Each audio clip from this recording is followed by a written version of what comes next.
to be? What's a cup of tea? What's mushy pea? What's the biggie thing? What's all this then? Hello, everybody, and welcome to What's All This Then? It's a podcast about the UK with new episodes every Monday and bonus episodes every Thursday. And today on the show, we're traveling over the hills and far away to answer the question, is Tinky Winky gay? Also, why did the Teletubbies have such huge arses? Did one of the Teletubby toys actually say, quote, I've got a gun? This is all real, we're going to get into it later. And did this beloved children's TV show really teach a whole generation to talk like babies? Well, grab a slice of tubby toast, park your bum down on a big bouncy ball, and don your favourite cow print hat. Because today we're saying, uh-oh, to some 8-foot-tall toddler aliens with televisions in their stomachs. I'm Charlotte McDonald, and I'm joined as always by my wonderful co-host, who I want to give a big hug. It's Libby Watson. Yay. Uh-oh, Charlotte. Uh-oh. That's Who's what this? if an old pub bloke was a Teletubby? You go, uh-oh, love. Hey, big hug. Uh-oh. Hey, big hug for me. Oh, a bit more of that, if you're all right with it. Only if you're all right with it, though. That's not, that's just, it's up to you. It's up to you what we do here. Okay. Well, he's a little woke, this Teletubby bloke. That's I've nice. He's I've trying. gone completely in another direction now. The consent-minded old pub bloke. I absolutely... Oh, give us a kiss if that's all right. Mm-hmm. Okay, just because it's in my head, when he does get the kiss, he goes, again. So that's one of the things the Teletubbies do. Yeah. I watched an episode of Teletubbies today for the first time in a long time. I mean, we'll talk about the Teletubbies, obviously, in the podcast proper, but it did feel really, really weird doing that for my job, just watching an episode of this show actually meant for babies. I'm surprised that it felt weird, because obviously that's something you do every day. What? You watch an episode of the Teletubbies every day because you're a baby and I'm grown up. I'm a grown-up one. Yeah, okay. So, Libby's, how old are you again? You're just like 2 months older than me or some shit? And now I'm the baby. I'm 35 brackets, a bit older than you. Mm. Mm-hmm. You were in the year ahead of me at school. This is the big thing, ultimately. Yeah. Well, this is exciting as well, because for whatever reason, I decided that we have one guest that we will bring on to talk about children's television shows with. Well, no, I know why. I know why we've got Stefan on to do this one. Is because he's the baby in the sun. I was going to introduce myself as the baby in the sun. I like that, but I have another introduction for you that I think I like better. We'll see if you like it, Stefan. Sure. You can, of course, catch him streaming on Twitch as one of the Golf Kings, and he's also one of the hosts of the podcast Block Party. Before we started recording, he told me that his tubby sonar is called Cum Cum. Cum Cum's favorite thing is a shiny hockey card, and his antenna is so small it makes you question if he even has one. Welcome back to the show, Stefan Heck. I do like hockey cards. I'm not. It doesn't matter. You do just hold one up. To the camera. I have a bunch right in front of me right now. Do you guys have tub sonas? Libby? Oh shit! Oh god! Oh, not improv! Not improv! I don't want to do. Well, it's not improv. It's conversation. You can make one up, or you can tell the truth as well. That's one of your options. It might not be as funny, but. Tub sonar. What do I have on that? Yeah, I've got a tub sonar. It's me after I have a nice big dinner. Okay. Yeah. Okay. I thought you maybe were going to go for after I had a big bath. That's your tub sonar. Did someone say tub soda? And then maybe so. Tub soda. That's great. That's really good. I prefer club soda. Yeah. Mm-hmm. Yeah. I'm gonna just step back and let you cook, because I got nothing. Oh, I'm cooking. Yeah. Mm-hmm. You did just cook, actually. I did. Just telling I us. did you just were just cook. Yeah. I cooked some lunch earlier, and it was good. It was nice. Did you use any club soda? when I was making chicken? No. Yeah. I did not do that. You no. make my club soda chicken recipe that I sent you? No. Unfortunately, I did not. Was I supposed to have watched the Teletubbies for this, or am I gonna be learning about them? Well, yeah. Okay. You can learn along with us as we go. Okay. I mean, we'll right. talk more about the Teletubbies later. Ultimately, I do not have a Tubby Sona. So I'm the only one who has one, and I didn't get you to told choose it. us before, and we were both like, well, that's kind of weird that you have one, but okay. And then I put it in the intro. What are the can I remember their names off the top of my head? I know there's Poe. Okay, I know about Poe. That's one. That's Tinky good. Tinky Winky is the gay one. Yes, that's the one. I said that one, so you don't get a point for that one. That's a free one. Yeah. Dipsy. Yep. Dipsy, that's correct. Tinky Winky, one more. Dipsy. Fuck, what's the Lala. Yes. Yeah. Very, very well done. Okay. Can I tell Well, there's you- the song. They have the song, right? Mhm. Yeah. Do you want to sing the song right now? Isn't it just like Tinky Winky, Dipsy, La Lala, Poe? Man, stuff for kids Teletubbies. is shit, isn't it? I didn't watch it as a kid, but it was just everywhere because it was so strange. Yes. Yeah. And so it leaked into pop culture for like older kids too, because people would like make fun of it. Yep. Mm-hmm. It is. Okay. Yeah. We were like within a year of each other, I think. Being born wise, which is the way that you would say that. And I was born stupid. I was born clever. Yeah, and we all agree with that and believe that as well. The clever. Mm-hmm. Clever. I'm the clever. And what was I saying before that? I'm podcasting. I'm a little rusty. We haven't done this in I'm not the about a week. baby, You're not just the as a baby. reminder. Yeah. Right. I remember you know what? We don't need to talk about it because we'll talk about it later during the main topic that we do. We will do We'll that. we'll save my really interesting. We talk about other Teletubby stuff talk. first. Yeah. Well, here's the problem, Stefan, is the first thing we always talk about is what's your relationship with the UK, but you've been on the podcast before, so we've already done that. Well, go ahead. Am I the first return guest on the main feed? No, you are not. No, we had Slow Puke on when right. when In I person. come to Toronto, Yes. And Justin as well. Justin's come on twice at Justin this point. McElroy, yes. Was he on 2 main feed episodes, or was he on a main and a bonus? 2 mains. Oh my god. Yeah. All right. Yeah. Well, Sorry. I'm third. I'm third then. Yeah. Mm-hmm. Yeah, Okay. and congratulations as well. Okay, here's my question, Stefan. Since we last recorded, have you had any thoughts about Britain that you'd like to share with us? Let me see. Yeah, now try thinking Sounds of something like on a your no. feet, motherfucker. I am. This is thinking. I'm thinking. Wait, the difference is when you were thinking, you were talking out loud the whole time. Is that not right? Is that not what you're supposed to do? You can do that if you want to. To try and Some hold the people floor? think differently. I think I go. Yeah. I mean, outside of just like watching football. Yeah. I mean, not really. No. We have And listening to the. I mean, does that count? Listening to the pod, watching. It's and I guess like, I watched some Alan Partridge clips. Oh yeah. Okay. What did you think of that? I mean, I love Alan Partridge. Yeah, he's great, isn't he? Oh, he's I also watched the.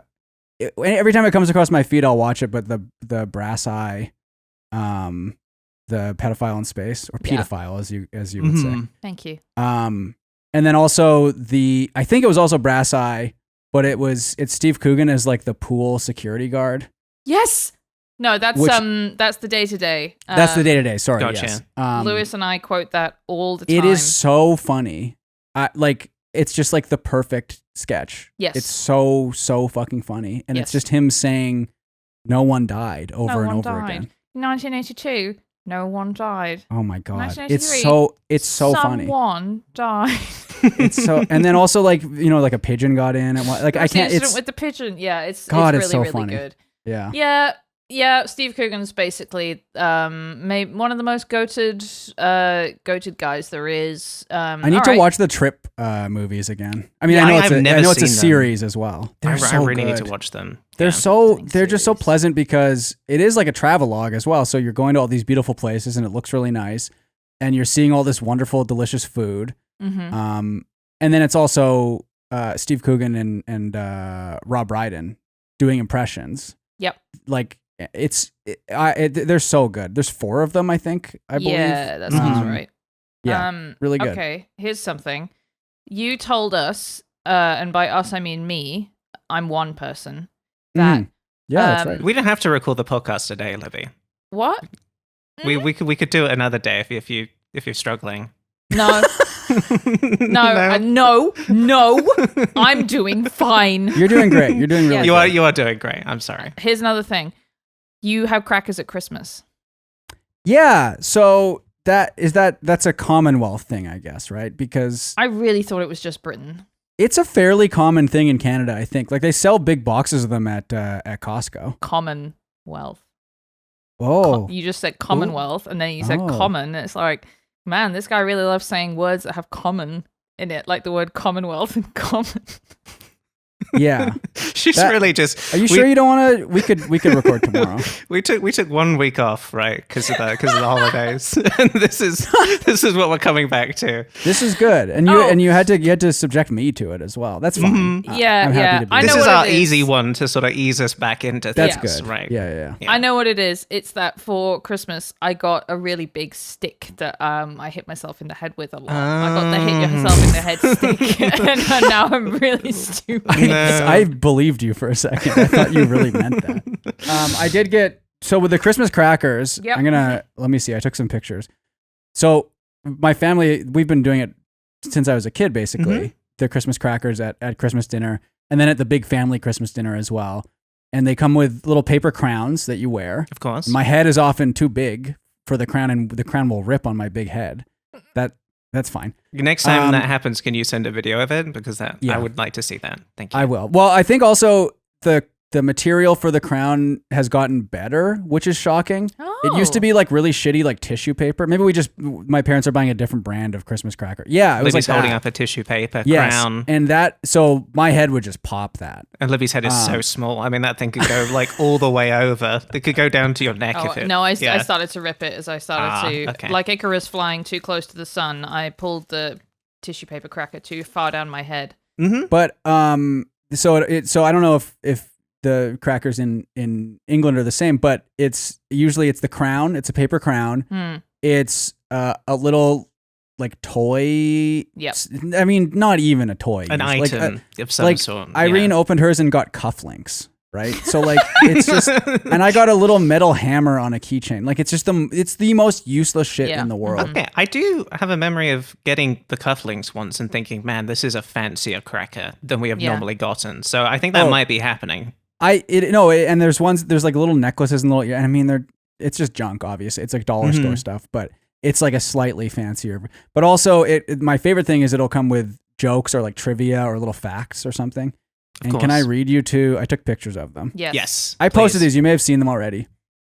They have gotten so bad. Like this literally sounds like something me and JF would say on the stream. What do you call an elf that's won the lottery? What do you call an elf?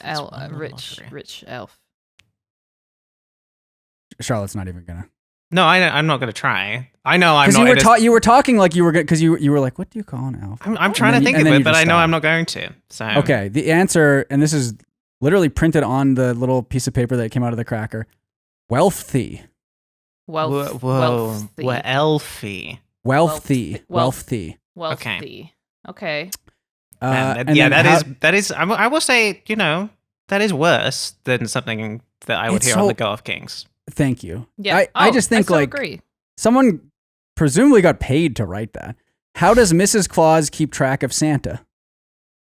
I don't know, the Santa tracker. Here's the thing. Location, sharing iPhone location. Good guesses. Yeah. Mm-hmm. The North Pole's radar system. The radar. Yeah. Okay.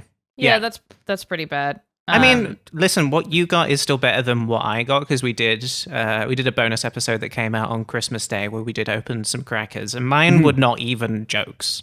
It was sometimes it's truly just appalling. Facts, right? Yeah. Or I mean, at least those are jokes.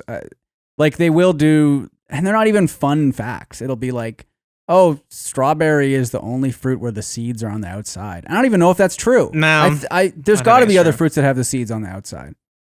I'm just really smiling thinking about a Go of Kings cracker, like You you mean pull Jesse? a cracker. You know what? Yeah, We'll leave it there.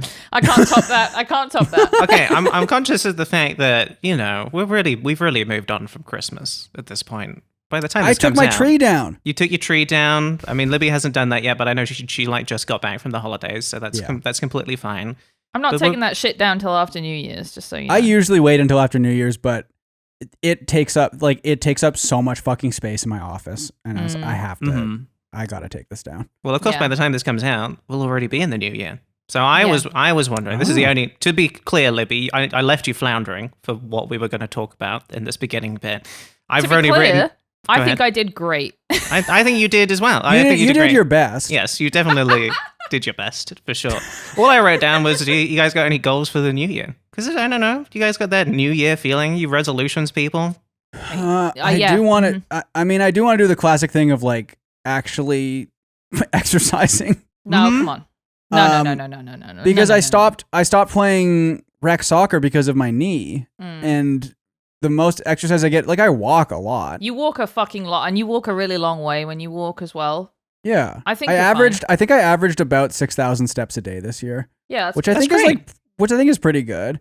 I averaged more at my older place. I averaged like 7,500 steps a couple of years ago. That's great. But I was in a more walkable neighborhood. But yeah, I'd like to get up to 7,000 to 8,000 steps a day on average. All right. I've started. Okay, go ahead, just Charlie. as an aside, I just found out recently that the whole 10,000 steps thing, it is. Oh yeah, I think we all know at this point that it's made up. The origin of it apparently is that there was a pedometer that was made in Japan that was called the 10,000 steps pedometer, and the only reason they called it that is because the symbol for 10,000 looks a little bit like a walking man. And like that is the origin of the whole 10,000 steps. Because 10,000 steps is a lot. It is a lot. Yeah. Mm-hmm. And I do that still now. Although recently I haven't because it's been so fucking cold here. Yeah. No, dude, I don't know how you do it. I was in Boston for a week, and it was mostly fine, but one night we went outside and I could not believe how cold it was. I was like, oh, I forgot what this feels like, you know, to feel cold all the way through your body, you know? Yes. And it was, and it's a different cold back east too, because like it's cold out here. I mean, it'll snow like twice a year, but like it's like a wet cold out here, which I think is like it can be worse in some way. Like when it's like 2 degrees above freezing and it's like pouring rain, I would much rather it be -10 and snowing. Yeah. It sucks when it's cold. I like when it's warm. Got home and it was beautiful blue skies.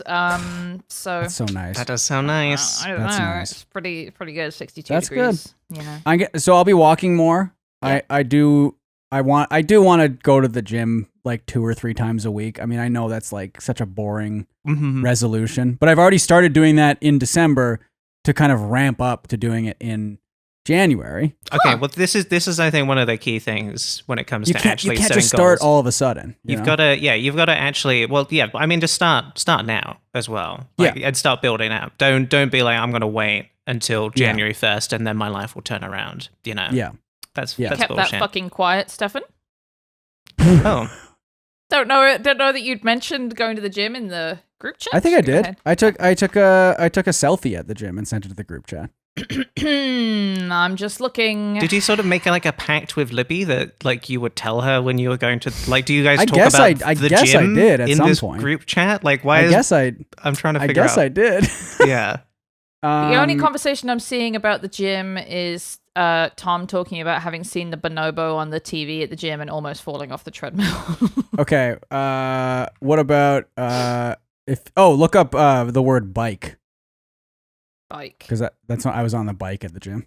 This, by the way, for the listeners, is a group chat that I am not in. That is often referred to as the group chat by both. It's a good group chat. Yeah. There's a lot of pictures of our own poop in there. Actually, less lately. But No, I don't. I mean, I listened to you on Next We Have, where you were talking about I listened to the whole thing where you were talking about the poop and how there is a separate poop chat now as well. So yeah, we don't need to rehash that here. Sure, no, we don't have to. What's all this then? And I've also started doing this as well. And this is the type of thing that if I talk about on Go Off Kings, Jesse will just get mad at me for some reason. But I have been making a big smoothie every morning. And drinking the smoothie every morning at Why do you breakfast. think that upsets Jesse? Maybe he wants to be a smoothie guy, but he can't or something. I don't understand. Maybe he doesn't like when other people try to better themselves. You know? Yeah, yeah. Well, to be fair, I hate when other people are successfully bettering themselves, particularly in ways that I would like theoretically to better myself. You know, if Well, the someone's smoothie is so easy. You could do the smoothie, Libby. I know I could do a fucking smoothie. You could do the smoothie. I could do Do a it, fucking Libby. smoothie. It's No. so You easy. can do it, Libby. I've been a smoothie girly before, but it's not my preferred healthy breakfast. I would be interested to find out though You what like your bangers and mash, of course, Mm-hmm. nothing wrong with What- a bit of and- bangers and mash. and blood pudding. Nothing wrong with a bit of blood pudding in your bangers and mash for breakfast every And morning. you put that in the Vitamix and just that's your smoothie. Fuck me, Ooh. dude. That's rank. That's so You need nasty. to. The two great of for your you macros. need to do. We did this on Block Party. We did one of our Patreon things. Well, you did hit one of your Patreon goals yesterday, I think. Congratulations. Yeah. So what was And this? I've seen some of the posts. Charlotte doesn't even know about this. So Oh, really? I said on Blue Sky that if we got to 800 patrons by the end of the year, that I would, we needed 22 more patrons, and so I said I'll post 22 screenshots from my Facebook from 2008.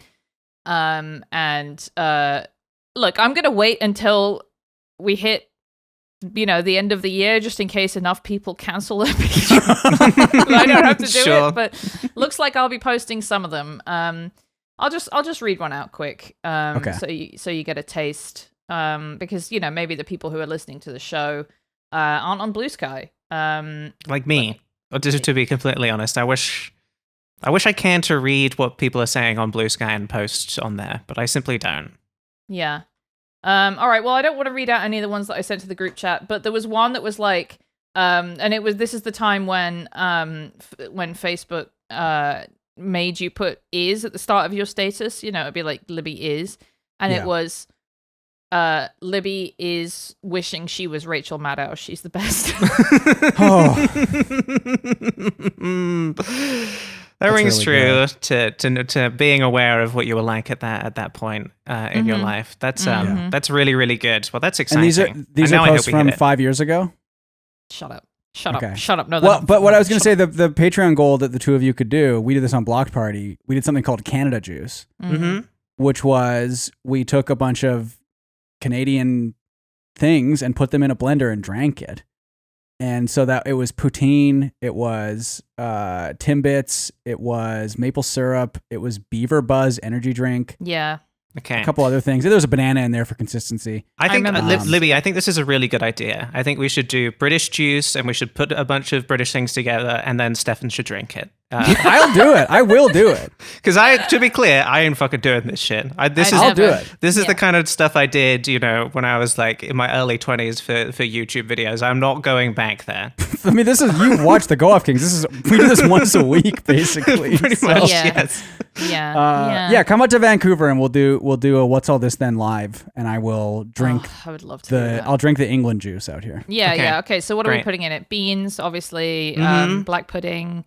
Just an tre- English treacle. breakfast, basically. Yeah. right? Okay. Yeah. English breakfast. Some smoothie. tea, I think. I think some tea. Tea. I think you want to get a sausage roll in there as Yeah. well. Sure. Ideally. Yeah. Yeah. We need some more. I think Um, we need some more liquidy things for the consistency. Yeah. What other drinks are there? I mean, is Red Bull? Is that no? That's not British. That's Iron like Brew. German. Iron brew. Okay. famously Scottish. Oh, that's the a good one. orange Yeah. soda. Yeah. Yeah. Yeah. Yeah. Ribena. Ribena. I was thinking Ribena as well. Yeah. Okay. Yeah. Okay. Does that sound, Okay. Okay. sound Sounds good? pretty disgusting. Yeah, that's rank. I do want to know before we move on, Stefan, what you put in your smoothie. Oh, my actual smoothie. Yes, your Mhm. actual smoothie. I don't know if I perfected it yet, but I do frozen strawberries, Mhm. frozen blueberries, Mhm. frozen kale, a Yep. banana, Mm. scoop of peanut butter, Mm-hmm. some vanilla Greek yogurt, Yep. Mm-hmm. some oat milk, Mm-hmm. hemp hearts, Okay. and a scoop of honey. Wow. Sounds pretty good. It's great. It's a lot, and Mm-hmm. it really noticeably has made me feel so much better physically. Yeah, that's annoying Yeah. when that happens. okay, question. Does it come out sort of brown? And of course, what I mean by that is Yeah. the smoothie and not the thing that comes out Well, after you drink the smoothie. Yeah, it's to sort be of and usually all brown. yeah, so the poop is brown, but the smoothie is like because of the blueberries, I think. Like if Well, because it's of the kale in my and the kale yeah, too, Yeah, and the kale. yeah. I ran out of blueberries the other day and put some extra strawberries in, and it was a bit more red, which was nice. Yeah, it looks awful. It's Yeah. very grayish brown. It doesn't Yeah. look good. Yeah. But it tastes really good. Yeah. I'm probably gonna make one after this because I haven't had one today. So Whoa, what the fuck, Stefan? It's 3:30 p.m. and you've not had your smoothie. I know. My, your pipes will I be ever know. so clogged. I know. Well, we had to. No wonder you're all out of sorts today. I know. Well, we did a big clean this morning because we were having Irene's parents over for lunch, and I was cooking and we were cleaning, and so I didn't have time to make my smoothie, but I'll make it after this. Cooking and cleaning. Okay, let me tell you what before we do the British Thought of the Week, I want to quickly tell you about my perfect smoothie Okay. that I really like to have. I also like to put kale in a smoothie because it makes me feel healthy to put kale in, because kale is like the healthy food in my mind. Kale sucks, but you put it in the smoothie, it's kind of overshadowed by everything else. It doesn't Yeah. suck. I'm being harsh towards kale. No, I but- think kale does suck. Honestly. Okay. I don't think kale sucks, but I think it's it's a labor intensive food. It's like to make it good, you have to do Yeah. a lot of stuff to it, unless you put it in a smoothie where you don't taste it, and Exactly. you also put frozen pineapple, frozen Ooh. banana, Yeah. maybe frozen mango. Wow. Oh, okay. Okay. Bit more tropical. Mm-hmm. Yes. Yeah. Ginger is Oh. a very important part here. Stefan, I'm sorry, Libby's winning right now. No, this is great. I mean, I'm getting some ideas for mine. Mhm. Yeah. Yogurt for health. Sometimes As a nod to health. as a nod to health.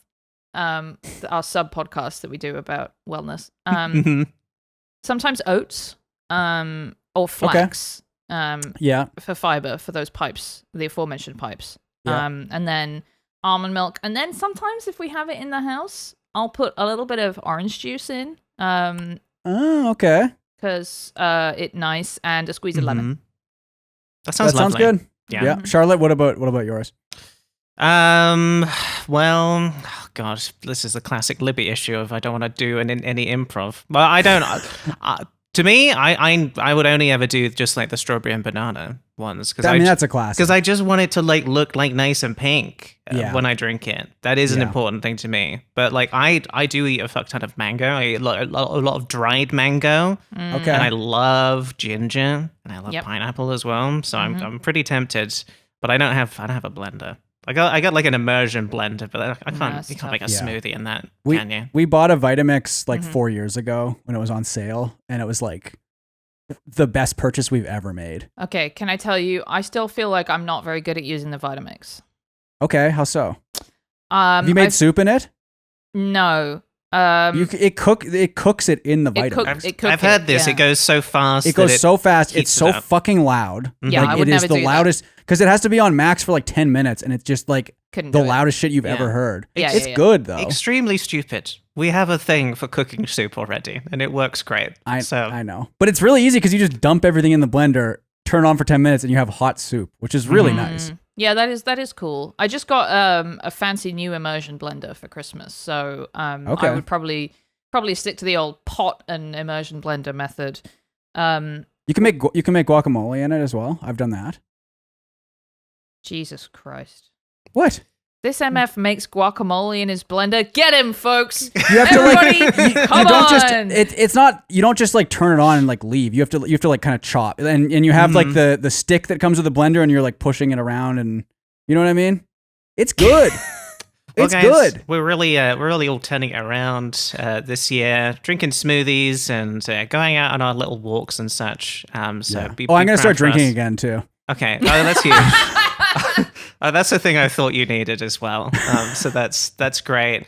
Well, one of the things I always like to think of is like, do I have a New Year's vice for the year instead of a resolution? I think that's fun. a good way to think of it. I did think this year I kind of want to be more of a bitch, and that's going to Yeah. be my vice is All to right. lean into being a bit more cunty than I tend to let myself be. You know, So, actually, Charlotte, I think that's very healthy to think of it as like, what is the thing that I'm going to not exactly give up on, but the the weight I'm going to take off my shoulders of thing I've been beating myself up about that I don't need to beat myself up about anymore. And I think I'm just gonna stop feeling bad about all those people I hit with my car. Yeah, that's Yes. reasonable. Libby. That's a them problem. Yeah, we've been saying this a lot in the other group chat. And it is time for you to stop talking about that because, they deserved it. They shouldn't have been in the road. It's time to bring them back. And we're tired of hearing about it. Yes, well. exactly. All right, it's time for British Thought of the Week. And, of course, this week, we have to do part 2 of Sausage Watch. Sausage Watch.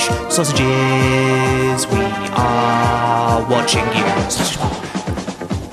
Yeah, it's time for Sausage Watch, guys. So last time on the podcast, we talked about a bunch of sausages that appeared by the side of the road. And this week we got, it is a new year, we've got a different sausage. We have confusion as giant sausage discovered at Coventry nightclub. Mm-hmm.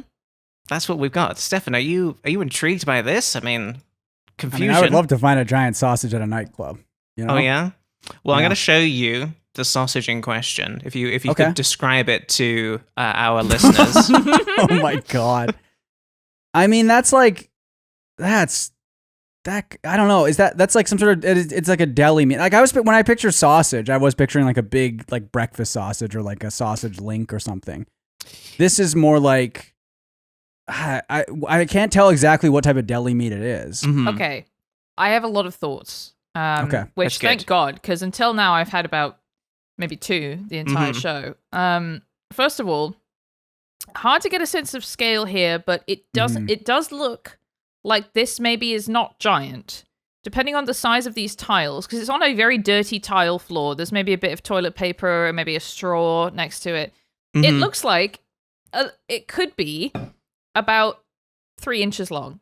Okay, well, I'm so happy you brought up scale, Libby. Oh, okay. Okay, because the good people at 147 nightclub, which is where in Coventry, which is where this sausage appeared, did have a little foresight, and they did take a picture of it with a 500 milliliter water bottle for scale.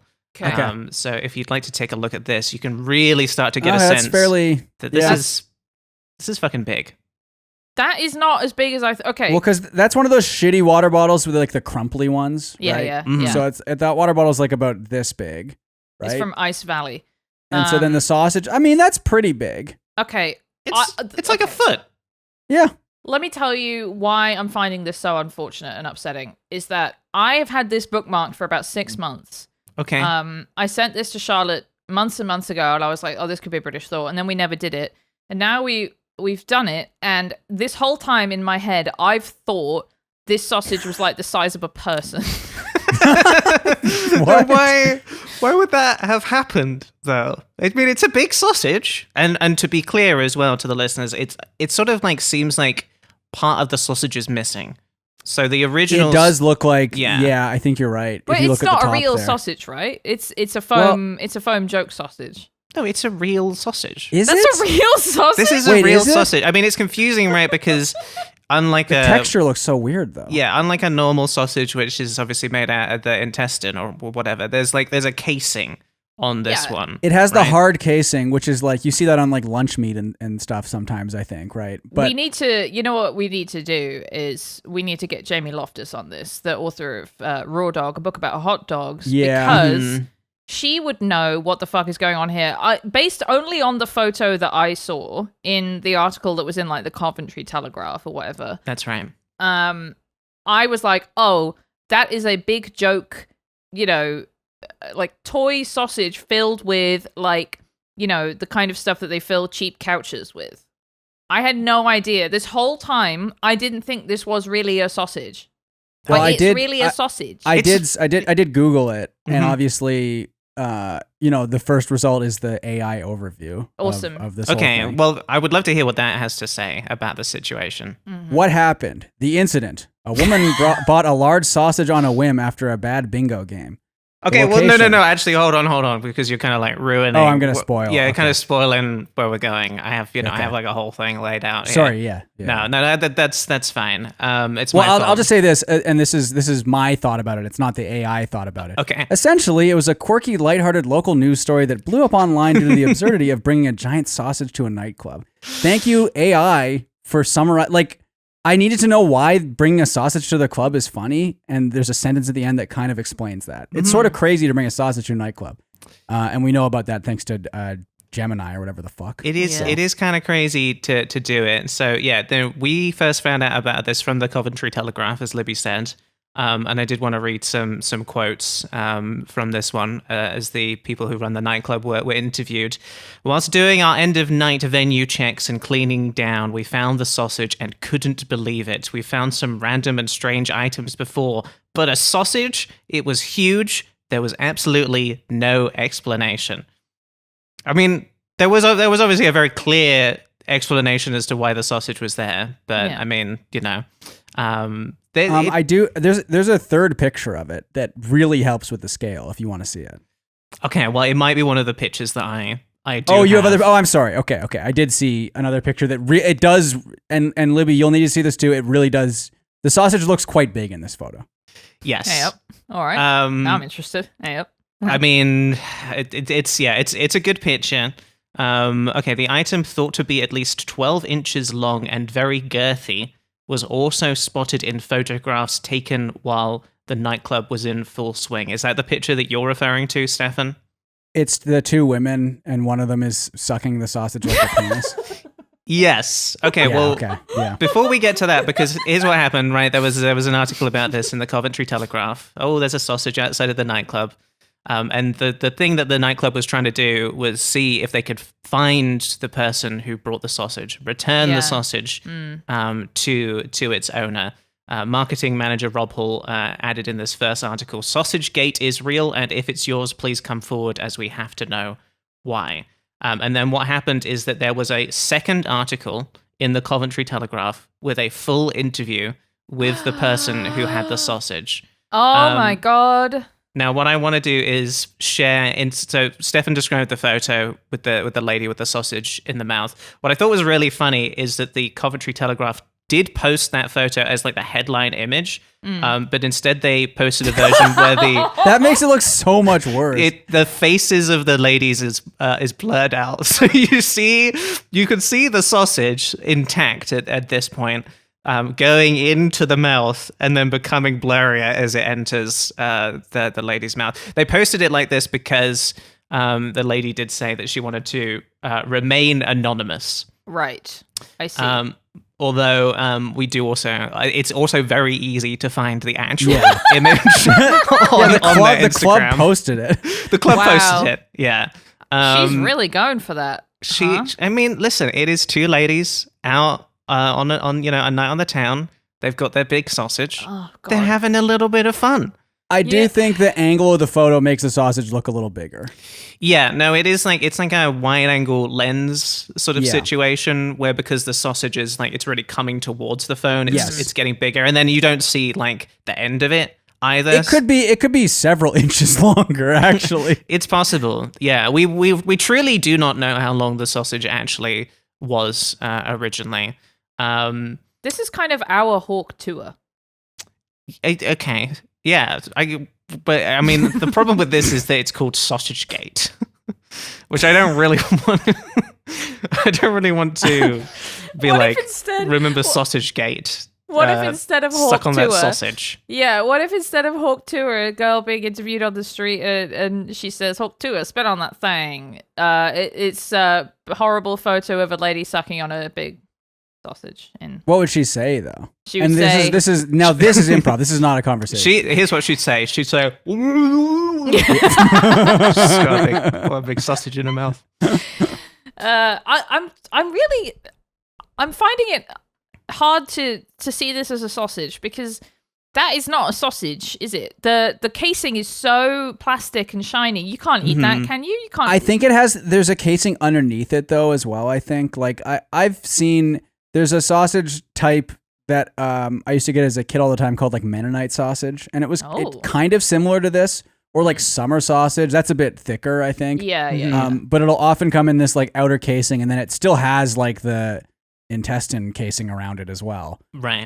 But you like peel the casing off or like push it up like a popsicle or whatever. Yeah. And I mean, right. I think they've made the right decision by not taking the casing off before putting it in the mouth. You know, that's You're in just a busy nightclub. You know? exactly. So, It's safer this way. Well, I want to read some of the interview with the lady if you guys want to hear about that. Yeah. And I will say it's one of the most like in-depth interviews that I would say that probably the Coventry Telegraph has ever posted. It's like they really do go into detail. So I wanted to share it in as full a version as I could for the podcast, but I have truncated it. She sent, again, she's just remaining anonymous. We don't know this lady's name. Sure. It started as a pleasant evening with the girls. We visited Bongo Bingo in the hope of winning the Henry Hoover. I mean, speaking of Henry, what the fuck does that mean? What is that? You're not familiar with the Henry Hoover? Is this the most needing translation part of the show that we've ever done? I've gone to Bongo Bingo and I want to win the Henry Hoover. What is that? Okay. Can I'll try and guess. Yeah, sure. So you're going to like a bingo game at a bar or whatever, right? And the Henry Hoover is obviously some sort of prize you can win. Yeah. Yeah. Is it like a big cake?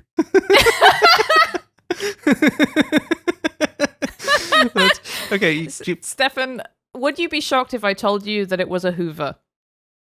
Just a vacuum? Yeah. Yes, it is. I'll show you an image of the Henry Hoover. What? I'm really surprised that you haven't. Oh. You're not aware of the Henry Okay, Hoover. yeah. Well, I'm familiar. Yeah, I didn't know it had a name, I think, but I've seen this before. It's got Henry written on the front. No, I know, but I've seen it without Henry written on it. Okay, sure.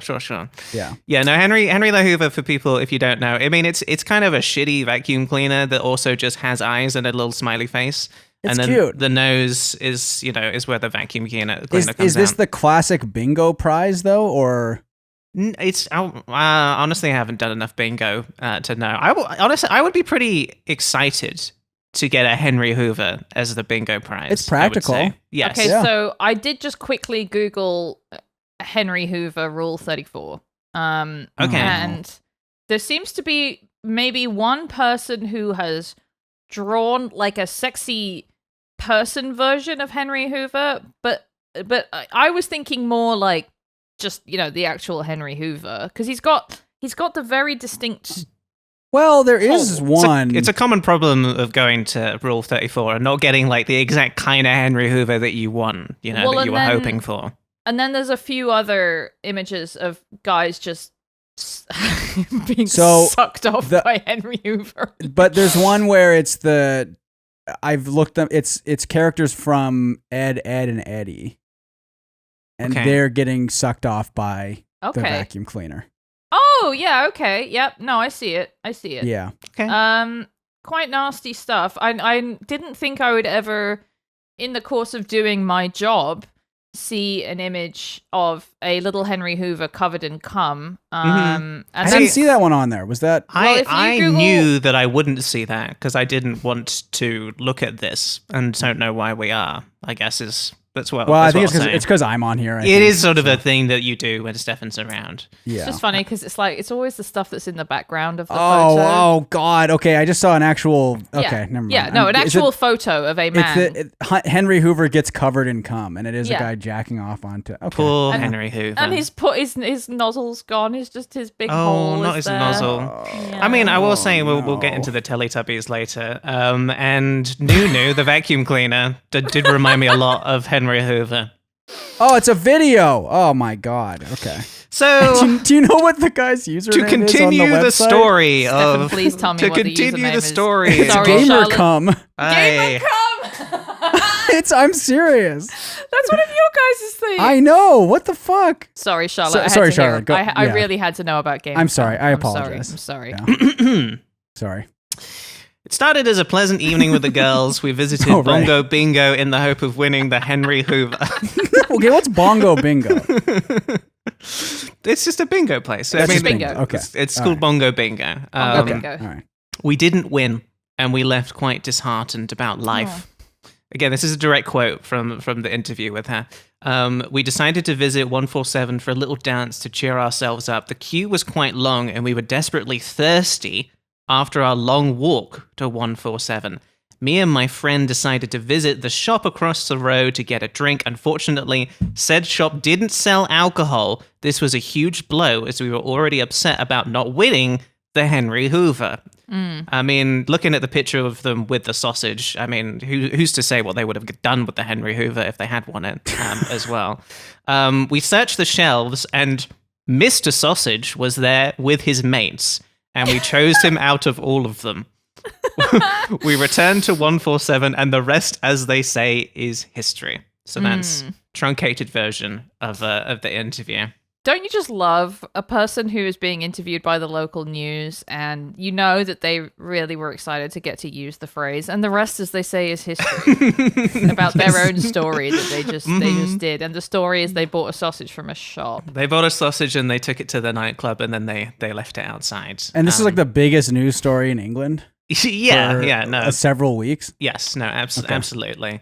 It culminated ultimately in so once she did come forward to the Coventry Telegraph, the people at the nightclub did get in touch with her, and they gave her a prize. I guess they couldn't give her the sausage back at that point. No. It's very, very strange. They partnered with a local fish and chip shop and gave the former owner of the sausage a year's supply of meaty goodness. So I don't know any more about what that means. The year supply stuff is bullshit usually, by the way, because it's like, you get like one fish and chips a week. Right. And that's a year's supply. No, it's not. Yeah. A year's supply is unlimited. It's as much as I want. I'm assuming that's what it was. You need to have the button on your desk like Trump with a Diet Coke. That's like the one good thing. I know. Like that is such a good idea. I would fucking kill for that. It's really good. Charlotte, we need to do an entire episode about Bongo's Bingo, because Bongo's Bingo appears to be a sort of crazy bingo chain. Oh my god, it does look really crazy. I'm quoting them directly. It's a crazy mix of traditional bingo, dance-offs, rave intervals, audience participation, and countless magical moments. A wild, shared social extravaganza and a night of pure nostalgic escapism, with the chance to win iconic prizes from giant pink unicorns and Henry Hoovers to mobility scooters and karaoke machines. Wow. It looks they are using AI art, unfortunately, on the homepage. Well, we don't condone the actions of Bongo Bingo. Honestly, from the pictures I'm looking at of Bongo Bingo, it looks like more poppin' than the nightclub 147. Like 100%. It's like a huge step down that they went and they didn't get the Henry Hoover and instead just were sort of messing around with the sausage. It sounds like quite a sad end to the evening. Yeah, I just assumed it was a local place. They have a list of hosts and dancers. You've got Johnny Bongo, looks like the big host. Okay. I see. Nikki Pickles. The dancers, Bendy Wendy, Moist Mary, Wet Wendy. You have Wet Wendy and Bendy Wendy? Wow. Well, we can't have two Wet Wendy's, can we? No, I guess, yeah. I do really like the Google people also ask thing here, which used to be questions that people would ask and is now like an AI's version of summarizing a result. And this one is, can you do Bongo's Bingo sober? And it's quoting an Instagram post that said, "It's a great night out, and even sober, it's brilliant." Well, there we go. That was, I mean, it's British Thought of the Week. It's the culmination of, the running Sausage Watch. Obviously, if we get any more sausage news in, we will return to the world of Sausage Watch. And if you guys have any sausage news, or indeed have any British thoughts of your own that you want to share with us, that we can talk about on the podcast, then be sure to send those to whatsallthispost@gmail.com. It's time to do our main topic, which is, of course, Teletubbies. I'm surprised to find out, Stefan, that you never watched any Teletubbies at all. I mean, I'm sure I have seen an episode at some point. Because maybe my sister watched it. She's like a few years younger than me, but I don't know that I ever sat down and watched a full episode like on purpose. It may have just been on, and there were enough like references to it that I knew the theme song. Of course, you knew the theme song. You could remember all of the names of the Teletubbies, so that was huge. No, I think the first time that I sat down intentionally to watch a full episode of the Teletubbies was today. Wow. Because I watched like a bunch of like Teletubbies documentaries and videos about it, and then it was really, I was like, oh, I should probably like have experienced one episode of the show at some point. And is it still going, or these are old episodes? So it started in like the late 90s, right? 1997. So the Teletubbies that I know, and I assume Libby knew as well, is from that era. My Teletubbies. Our Teletubbies. Yes, that's right. As is the case with a lot of these sort of like kid shows, there is a version of it that I believe still exists, and it is CG, and it looks awful. Oh, poo. Ooh. Yeah. But I mean, to be fair, the live action version of it also looks Sucks. pretty awful and Yeah. terrifying anyway. So, in keeping, at least in that. Yeah, my experience with Teletubbies is was too old for it. Maybe one of the first things that I ever watched, and I was like, man, I'm so grown up because I don't like the Teletubbies, even though I was like, 8 watching Yes. it. And Charlotte, that was my yeah. exact experience also. Is I remember it coming out and being like, oh, that's for babies. I'm already playing Pokemon, so. Yes. No, I mean, and a show genuinely, I mean, it's weird, honestly, that Teletubbies had so much cultural impact because it is a show that is really designed for 2-year-olds. Like that is the point of this thing. Stefan, were you surprised at all to find out that it was British? No, not at all. No? This is sort of what you think that we're like. Yeah, it was very obviously British as soon as I saw it. What is obviously British about it to you, Stefan? I guess it's sort of like how Americans look at Canadian pop culture stuff, Yeah. Okay. where, it's a little weird to them. It's just a little bit off. Yeah. Mhm. And that's kind of how it felt to me as well. Yes, I think low production value is always a big tell for British stuff. Was it a BBC show? I believe it was BBC originally. go. Yeah. Although I will say, I think the thing that feels different to me about Teletubbies is that I do actually think it's surprising how much money they do seem to have put into it, at least initially, right? Yes. Because they had to make Teletubby Land, which, Right. from my understanding, they basically dug up a whole field and sort of like built it Yeah. in a way that I can only compare to like the way that like the Shire works. Yeah, I was going to say, Right? it does kind of feel a bit like the Shire. The Shire. The Shire. the shower. The shower? Me when I go out in the God. rain, this feels a little bit like the shower. Oh, no. Yeah. She's back, baby. Libby's back. Yeah. Yeah. We got her back. It took a little while, but we Libby got her. texted me to say that earlier so that she could get back into the show.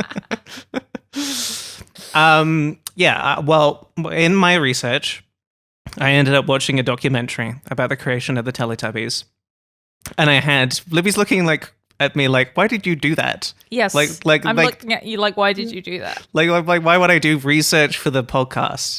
For the episode about the Teletubbies, Charlotte, I was curious. you didn't have to watch a documentary. Hey, just so you know, didn't have to do it. Was it a documentary or was it like a 20-minute YouTube essay? No, I did watch some of those as well, and Okay. I will say there are a lot of them are pretty bad. Yeah. Unfortunately, when it comes to the Teletubbies, I have to just say, Libby, did you watch Rosie and Jim? Was this one of your kids' shows? Oh my god, I completely fucking forgot about Rosie and Jim. I don't know if I watched it. I remember it. Okay. I'm just oh god, they're so scary to look at. Oh, Jesus. Yeah. So I think I have seen these. Yeah. Oh yeah. my God. So Rosie and Jim, a couple of rag dolls they look who like live. Soviet puppets. Yes. Yeah, this does feel very Eastern European. Yeah. Mhm.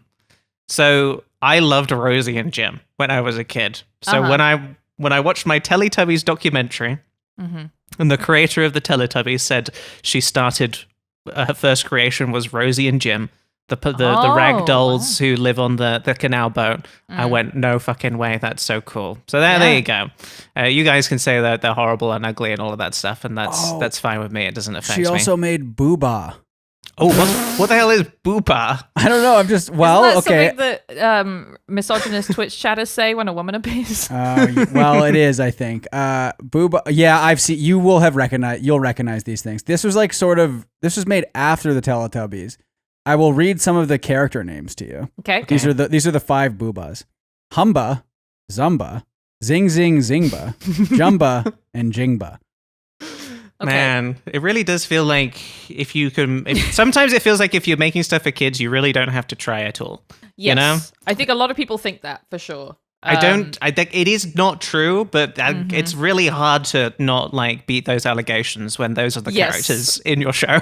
Yes, and then that becomes successful. Is the thing. Yeah, that sounds like if there was a third Banjo-Kazooie after Banjo-Tooie, they would be on that shit by the time they got there. It would be Zumza and Zing Zong and things like that. No, absolutely. Well, I mean, that was a big aha moment for me, but it didn't land for you guys, and that's fine. But I did love Rosie and Jim. So yeah, the Teletubbies, I believe. Okay, I have to say the weirdest thing that I experienced when I was watching one episode of the Teletubbies. Did you watch an episode of the Teletubbies, Libby? Did you? I kind of scrubbed around and I felt like I got the gist. It doesn't seem like something where you need to have the sound on. Okay. Well, I think you do if what I'm reading here is correct. Maybe Charlotte's about to talk about this too. Oh, well, what do you think I'm about to talk about?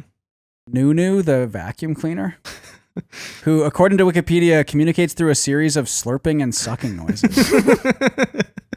that is true. I wouldn't want to miss those. And then the Teletubbies chase him around and call him Naughty Nunu. Naughty Nunu. Yeah, that's a key aspect of what they do. Yeah, so there's not many characters in the world of the Teletubbies. There are the Teletubbies. There is the son who is a baby. There is Nunu. And then you're really sort of like going into the weeds. You're like, I guess the rabbits. I guess the rabbits in Teletubby Land. I guess that's one of the characters. I guess the sort of speakers that come out of the floor and say, it's time for Teletubby bye-bye or whatever. Yeah. That's one of the characters in it as well. It's not like Thomas the Tank Engine where there's a rich world of lore and other characters and characterization that you could, for example, if you were the kind of person who wanted to write fan fiction, could dig into. Right. Well, there's the Tiddly-Tubbies. I can't get into the Tiddly-Tubbies yet. Can I read their names? God, all right. Read the names of the Tiddly-Tubbies. Mimi, Dada, Ba, Ping, Ruru, Nin, Duggle D, and Umby Pumby. Okay. Because the thing about the Teletubbies, right? Like this is a show that was made for like 2-year-olds. Yeah. Is that they act like they are toddlers. They are like technically like 8 foot tall. They're all played by adults, obviously. Yeah. They had like these enormously tall heads. They had the rabbits. They brought in giant rabbits. Yep. Because they wanted to make sure that the Teletubbies sort of seemed normal size. One of the like issues. Lord of the Rings. Yeah, exactly. Sort of a cool perspective trick. Although apparently the rabbits that they had also just like fucked a lot, and they had to cut around that when they were making the show. That's a key bit of information that I picked up. But the key thing about the Teletubbies really is that they are basically walking toddler televisions with TVs in their stomachs, and they've got antennas on their heads. The whole reason for this, and I think the reason that the show exists at all is because they wanted to like play these VTs in Teletubbies of children doing something. And the one that I watched, it was two boys milking cows, and that was it. I had forgotten about this because I watched some Teletubbies as when I was younger, because I think I was like maybe my sister will like this, but I think even she was like probably too old for it at the time. Yeah. But the thing I had sort of like blanked out on is that what they do in every episode of Teletubbies is the magic windmill obviously spins and gives a signal to one of the Teletubbies, and then they watch a video. And we watch this lovely little video of some children doing something. And then what happens is all of the Teletubbies go, oh, I missed the video. Again. And then they just play the video in its entirety a second time. God, that's so smart. That's is basically so what smart. me and Jesse do on the stream. Yes, I was gonna say that is an idea for a Go Off Kings night. Is Teletubbies night where you just do the first hour and then you just do it again, and you just do exactly the first hour again. That's a really good idea. That is Yeah. really, really good. Yeah. It seems to be kind of shit to me. Yes, I think that's one of the key aspects that I'm trying to sort of pinpoint here is the degree to which this is bad. Where it is just in the documentary, it was very funny to watch the creators be like, it's really important when it comes to kids that they get their repetition. They love repetition, and so when they watch the same video a second time, it's like they know what's going to happen. That's really exciting for them. Yeah. Which, I don't know, maybe is true. It does feel like when it comes to stuff that is made for kids, it's probably, I feel like it is good to put some thought into the fact that adults will have to watch this as well. Yeah. And that to just sort of play the same thing twice is going to be so infuriating, and was infuriating to me even when I was, 8. I was like, fucking hell, we just this is me as an 8-year-old. I'm just like, fucking hell. We just fucking saw it. Come on, do something else. Yeah. I feel like they're pretty close to like Barney.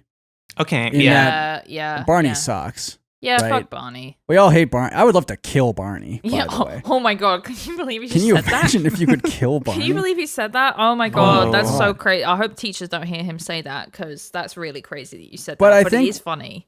Barney, I feel like had even a bit more like structure than the Teletubbies. Yeah, the structure of a Teletubbies episode, right, is they say hello. Yeah. That's a big part of they spend a lot of time Right, they saying wake up hello. because the sun comes up. Right? Sun comes up, they jump Yeah. out of their house, they say hello. They watch a video. They watch the same video again, Yeah. and then something happens. In the episode that I watched, the tubby custard machine was broken. Oh my god! And It's so- it's always broken when you go there. It is. Well, I mean, it did seem to be the case. So what happens in the story of that episode? Yeah. Is Poe goes up to the tubby custard machine, and she's like, "I want some tubby custard." Presses the button. There's no tubby custard coming out. Oh. All right. She says, "I'm going to try again." So she presses the button again. Still no tubby custard is coming out of the machine. She goes falling down mode. Just goes really crazy. Well, what she does, right, Okay. is she gives up, and then Dipsy is like, "Don't worry, I'm going to have a go." What Dipsy does is he comes in and presses the button. Does he say that though, or do they talk, or is he just? No, kinda like, that's one of the key things about the Teletubbies is they basically they talk like they are babies. They Right, basically are always going "oh" and blah blah blah blah blah, and that's the whole thing. And it was one of the things that the British public really disliked about the Teletubbies originally, because they were like, they should be speaking. If you're going to make a show for kids, they shouldn't be talking like this. Is it going to make a generation of kids who don't know how to talk?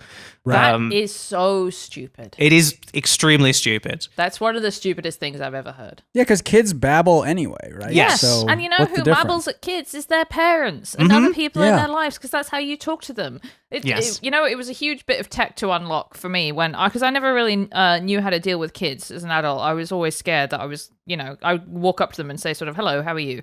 Like they're adults. And when they're like 2, you can't really do that. But then when I realized, you just go, "You have a ball. Look at that ball," and you just do basically what they're doing. It's great. So I think that's massively, massively stupid. The idea that somehow it's going to degrade the language of kids. Yeah. No, they got a lot of complaints when Oh the my BBC God. first aired it. Jesus Christ. And that was it was a big conversation at the time, was that the Teletubbies was going to make kids dumber, which is it's truly it's very stupid. But anyway, let me get back to the story of the episode real quick. So Dipsy basically comes in, right. And Dipsy presses the button. He presses it a little faster. Okay. Still no tubby custard coming out. Okay. Dipsy's like, "I'm going to try again." Presses the button. Still no tubby custard coming out. So Lala comes in, and Lala's like, "I'm going to try now." Yeah. She does exactly the same thing that Dipsy did. Mm-hmm. Still no tubby custard coming out. Mm-hmm. She said, just give me a second. I'm going to try again." Presses the button again. Still no tubby custard coming out. Tinky Winky, at this point, you think, well, Tinky Winky's the oldest. So Tinky Winky's probably going to know what to do. Maybe Tinky Winky has been... a new idea. Tinky Winky has been observing the situation at this point, as maybe, hopefully thinking, perhaps we should fix the broken tubby custard machine. So Tinky Winky comes in, he presses the button exactly the same way that Lala did. Doesn't work. He says, I'm going to try again. Presses the button again, and it's not working. At this point, finally, we're out of Teletubbies to try and press the button. Right. There's no one left. There's no one left. So what happens is that the voiceover guy basically says, I think it's time for the Teletubbies to sing a song. And then they sing a song about tubby custard, and that's going to bring the tubby custard machine back online. So they sing a song about tubby custard, and you see the tubby custard machine in the background. It's starting to light up, and you're like, they've done it. And so what they do is they sing the tubby custard song a second time. Oh, Okay. God. And then the tubby custard machine lights up in exactly the same way. And then what they do No. is they sing the tubby custard song a third time, What? and it lights up, and then they go and they get their tubby custard, and all of them individually go and get their bowls of tubby custard, and they start to drink it. There's a bit right at the end. Tinky Winky's last, and it seems like maybe it's not working again, but he presses it again, and then it does work, and he gets his tubby custard. You never get to see any of them drink the tubby custard. That's how the episode ends. So this is episode 136, Milking Cows. I'm on the Wikipedia list of Teletubbies episodes. There are so many fucking episodes. There's 100 episodes in the first season. yes, no, there's Which like, is insane. it's like over 500 episodes of this show, and I mean, you can see Yeah. why there are so many They're episodes. so easy to, because nothing, I'm like, there's nothing happens in this fucking show. I'm It's getting about mad. 1 minute of writing per episode. I searched, I did Control F for custard on this page. Would you like to guess how many matches I got? Ooh. Ooh, I mean, it's got to be in the thousands. Surely. Well, so I think this is just the original series. It might only, it's 143, I will say. Bloody which hell. is- I mean, that is a lot. Yeah. But yeah. It's very funny because I think a lot of these Wikipedia episode summaries were written by children, possibly. Oh. But this Yeah. is, so Poe is out for a ride on her scooter. The Teletubbies watch James and Matthew help their Uncle Mark milk the cows. It's time for tubby custard, but the tubby custard machine won't work, so the Teletubbies decide to sing a special tubby custard song. The tubby custard machine makes some tubby custard music. The Teletubbies try to make tubby custard, and the tubby custard machine is working again. We are going to get a lot of complaints from listeners about how this episode made them stupid. I will also say this. This is really... I was scrolling down looking for stuff about custard. Yeah, of course. Can you go, okay. I'm going to link in the chat here, list of Teletubbies episodes, season 1. Okay, I'm looking. Please go down to episode 32, Yellow Cow, Yellow from cow. May 13th, 1997, and look at the name of the nursery rhyme that the voice trumpet sings or whatever. Yeah, okay, so... What is that? I assume that's some British thing, but I haven't done what Stefan said. What are you talking about? What is it? What is the name? Libby, do you want to say what it is? This is actually amazing that I get to talk about this because the name of the nursery rhyme is, it says a voice trumpet appears and says the nursery rhyme called Ride a Cock Horse. Now, You have to get those words in order. not only is that a real nursery rhyme, the full line is Ride a Cock Horse to Banbury Cross. It is about the town that I grew up in. Wow. Yes, it is about a woman, possibly based on Lady Godiva, riding a cock horse, which I believe is just a horse, Okay. to Banbury Cross, which is a big cross in the center of Banbury. And I can't remember what the song is, but it's she'll ring on her fingers and bells on her toes. She will have music wherever she goes. So you've kind of hit upon something that's actually I'm a bloody expert in. Wow. And sorry, it did stand out to me as I was Of scrolling course. down the page. No, Obviously. naturally. Do you want to hear the song? Can we play some of the song? I mean, we could, You don't want but to. I do have like other stuff. Right, sorry. We'll do a About whole Teletubbies. whole You episode. do a whole cock horse episode. We'll do Of a course. cock horse Well, we're episode, gonna do yeah. that absolutely. Okay, I think all right. Teletubbies is a show for 2-year-olds, and it's bad because it is for 2-year-olds, and that's fine. I think what is weird about Teletubbies is that that anyone who is older than 2 thinks about it or cares about it. Right. Especially when it comes to the many people who are like, this is going to make kids stupider. But I think the biggest controversy that surrounded the Teletubbies was absolutely the question of, is Tinky Winky gay? Yes. Right? And I remember this being a topic of conversation when I was a kid. I remember my parents talking about it. The question, I think they brought up, they were like, maybe the guy inside of the Tinky Winky suit is gay. They were talking about that. But for anyone who doesn't know, Tinky Winky is the eldest of the Teletubbies. He's purple. He's got a triangle on his head, and he does carry a bag, which I think they call it like a magic bag, but it looks like a handbag. Yes. So Tinky Winky is, I think, defying some gender norms and some stereotypes here, which is good. But I had a news clip that I wanted to show you both from the era where there was talk about if Tinky Winky was indeed a homosexual. Okay. Tinky Winky is the paunchy purple member of the latest Fab Four to launch an English invasion. Teletubbies are a PBS hit with the toddler set. But the Reverend Jerry Falwell has launched a warning in the latest issue of his National Liberty Journal, telling parents Tinky Winky is gay. Parents alert. Parents, be very careful what your children are watching. They watch 20 to 35 hours of television weekly. Be sure that is a lot of subtle TV. and bad images are not being planted in their minds. Tinky Winky is a boy, but Falwell's magazine says the fact he carries a purse suggests he's homosexual. Falwell's journal also points out Tinky Winky's purple and sports an inverted triangle on his head, both symbols of gay pride. And if that's not enough, Can I stop there real quick? This is one of the main talking points that has come up around Tinky Winky. Is the fact that purple is the gay color. Is the gay color? Yes. Okay. Are you guys familiar with this? Because as one of them, I have not heard this. I only heard about that because of this, I think. Yeah, I think Right. I have a faint memory of. Oh, so I think Tinky Winky might have been like an early example of me hearing about gay people. I think that might have been my introduction. All gay people to have TVs in their stomach. I was really freaked out by it. I was like, that's not right. I love that this like right-wing prick is like Tinky Winky is gay and then turns Tinky Winky gay because everyone is talking about Tinky Winky being gay, and he becomes the first gay person that you are aware of because of this. I mean, look, Jerry Falwell, you stupid bitch, you lost. You big time lost, and you're a dead motherfucker as well. So how's that? Tinky Winky's alive and Jerry Falwell is dead. Yep. What was I going to say? Anyway, yeah, I do remember kids at school being like, the purple Teletubby gay because he purple, he got bag. And I was like, okay, I don't know what that is, but I'll take that into consideration. Thank you. All right, let's watch a little bit more of this. Yeah, this is crazy. and if that's not enough for you, Falwell points to a recent column in the Washington Post about what's in and what's out. The column says the TV character Ellen is out as a gay symbol, and Tinky Winky is in. I've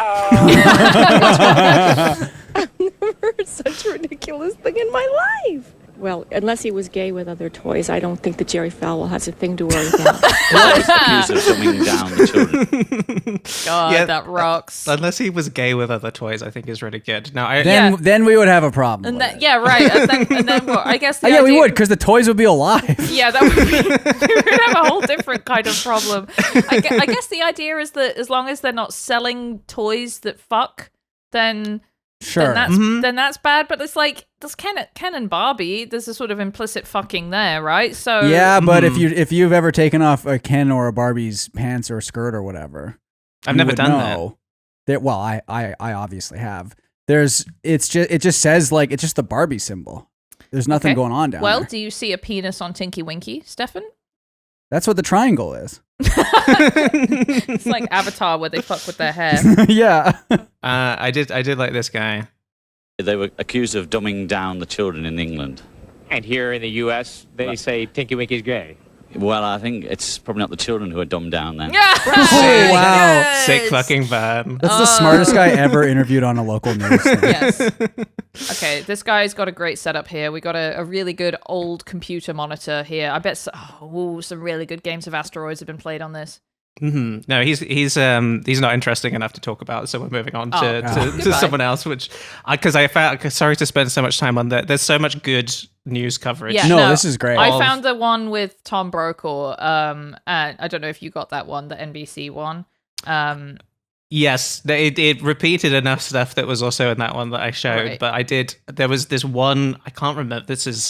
It's got a 4 at the bottom. I don't know American television, so I'm guessing this It'll be is some local thing. But there was just this one guy who was trying to report on this that just made me laugh a These lot. last couple of days, and we are not talking about Barney here. A magazine edited by the Reverend Jerry Falwell says that the character of Tinky Winky on the kids show Teletubbies is an effort to promote homosexuality. It made me They gay, sent the just to be Chronicles clear. film material Yeah. out to a San Francisco toy store Sorry, to get to Charlotte. the I'm sorry they bottom did of that this, to and you. here's It's material. okay.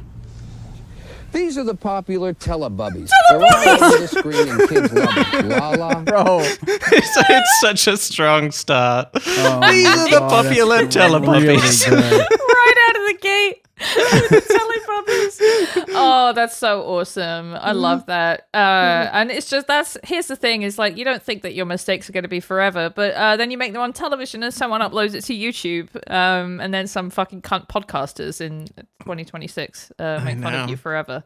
I have to hear that again, just real quick. Yeah. These are the popular Teletubbies. He's so sure of And himself. kids love them. La la, Dipsy, and Tinky Winky. Oh, I love But the that. right reverend says that, well, Tinky Winky here is, how can I say it, a bit kinky. No, that's no. Tinky No. here is purple, which is everybody, including Not the reverend synonyms, knows, are they? is the universal Tinky symbol and gay? for gayness. And then there's this triangle on the top of his head. I think it's for holding little Tinky Winky, but the reverend says that's a symbol for gay pride. But the real kicker is that Tinky Winky sometimes carries a purse. Given that logic, there's probably a few other candidates for the next Gay Freedom Day parade on the racks here, too. I mean, here we go. what about this guy, Barney here?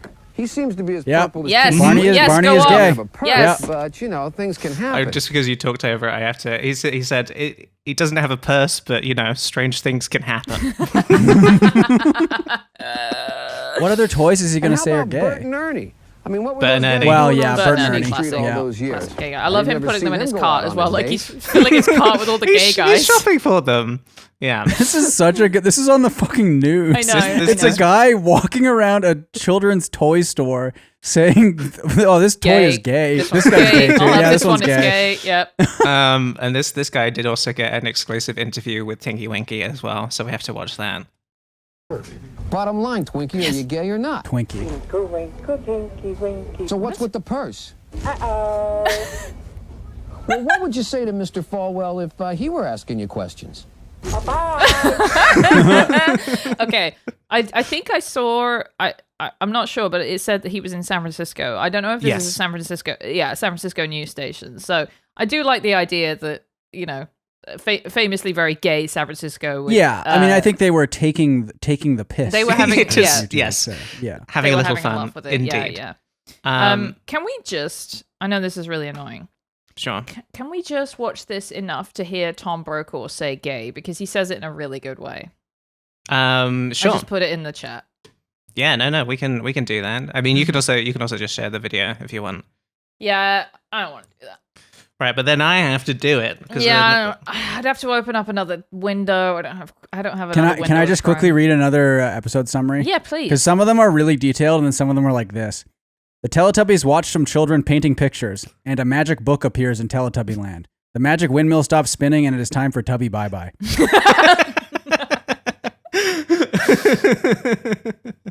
Me writing my journal of what I did that day.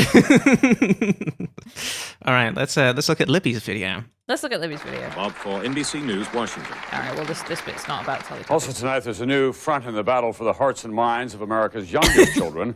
And at the center of this debate, television's Teletubbies. 4 little talking dolls who skip and giggle and delight toddlers around the world. But now, a prominent member of the American religious right claims one of the Teletubbies is gay. that's what you want to do. I mean, it is good. I really did because his voice is so funny. good. He has such a good voice. The serious newscaster intonation is Tinky Winky is gay. It's gay. Yep. I love it. Well, that's sort of a bit silly, isn't it? It is a bit silly. It's a I bit mean, silly. there's other Teletubby controversy that I could get into that I probably do need to mention real quick because I sort of put it in the intro. But we should also talk about the reclaiming of the Poe doll and of a Tinky Winky doll as well, for apparently saying some pretty crazy stuff. This is so the Poe doll was a reclaimed because, I mean, I'm trying to decide if I want to. I will tell you what people thought the Poe doll was saying. Okay. And then I will play it for you, and you can tell me if you hear it. Okay. So people were saying, I guess, saying that the Poe doll was saying, "Bite my butt." Okay. Bite my butt, and then I can say it, but I'm not going to today. Apparently, the Poe doll was also saying the F slur. Oh my god. Yes. Okay. And then Tinky Winky was saying, "I've got a gun." So was Poe saying it to Tinky Winky? No, well, they're just dolls. Oh, okay. All right. They're just so. Well, I mean, you could, in theory, you could set it up to make it look like Poe was. Yeah. Okay. Yes, Yeah. no, you could absolutely do that. But let's take a look at. So we're trying to listen here for Bite my butt. Bite my butt. Okay. And the F slur. So see if you can Okay. hear what some parents were hearing.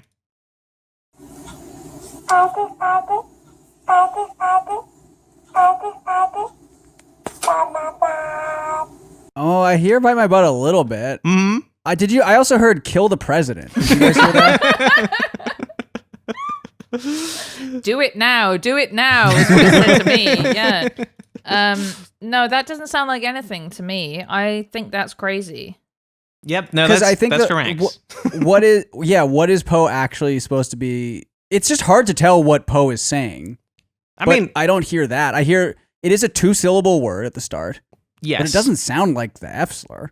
No, but I mean, I guess if you're really trying, we were trying to listen for it. I cannot hear it personally. No, I could, yeah. But that is they were apparently taken off the shelves because people were like, well, there's no consistency here. They're like, Poe is homophobic, but then also Tinky Winky is gay. Right. And these and are sort bad. of equal controversies, I guess. Huh. No, I mean, most of the time the Teletubbies are just speaking gibberish. There is actually so fucking stupid. Yeah, it's not. No it's not offense, super Lizzie. So hey, what am I gonna do? No. Say it's not stupid. No, Poe was saying, I don't speak Cantonese, but apparently Poe was saying "fidey fidey," which means faster, which is something that Poe did say on the show. So Right. not saying the F slur. I do think that Tinky Winky, though, this is a terrifying looking image of Tinky Winky, the doll here. Oh. I do hear him say that he's got a gun. Okay. So let's just take a listen to this. It would be so funny if it was just a very clear recording of someone saying, "I've got a gun." Well, I should say this recording does start with someone saying that, and then you hear the doll, just for context. And it said it had a gun. I've got a gun! Tommy Toast! Tommy Toast! And it said That's so it had fucked a up. gun. What the fuck? I've got a gun! Tommy Toast! Yeah, I mean, that's what he's saying. Saying I got a gun. I got a gun. That's what he's saying there. I got a gun. Right? Yeah. Yes, it does. I mean, I think if you're primed for it, then you can hear that for sure. He is, of course, actually saying again, which is, the famous thing that Teletubbies What do is it say. about kids media that makes people do stuff like this? It's like I remember the one where you're supposed to, if you paused it on the right frame of The Lion King, when It said sex. a lion fall down, big dust cloud come up, and allegedly the dust cloud spells out sex or whatever. And Or it's the priest in The Little Mermaid with the erect penis. I Yeah. mean, I think it's just because people are psychotic about their kids and they're overprotective and crazy. And right. Yes. I think it's just that. I think it is just that as well. I mean, again, Teletubbies does seem to be one of those things that people are just like obsessed with. Like, there are so many people who are like, here are my conspiracy theories about the Teletubbies. Right. Like, people really drawing out like 40-minute long video essays that I couldn't watch, being like, here's my theory about how the Teletubbies are like actually living in a post-apocalyptic like world. All of this stuff. It is strange the degree to which people do you guys think the Teletubbies is scary? That's a really good question. No, I mean, I find it a little weird and maybe sort of alienating. Here's what I think is tough about it is that it really is speaking to the child mind before the developmental stage where I feel like you can relate to kids properly, you know? Right. Mm-hmm. Like, they're so stupid if they think this stuff is good. Yeah.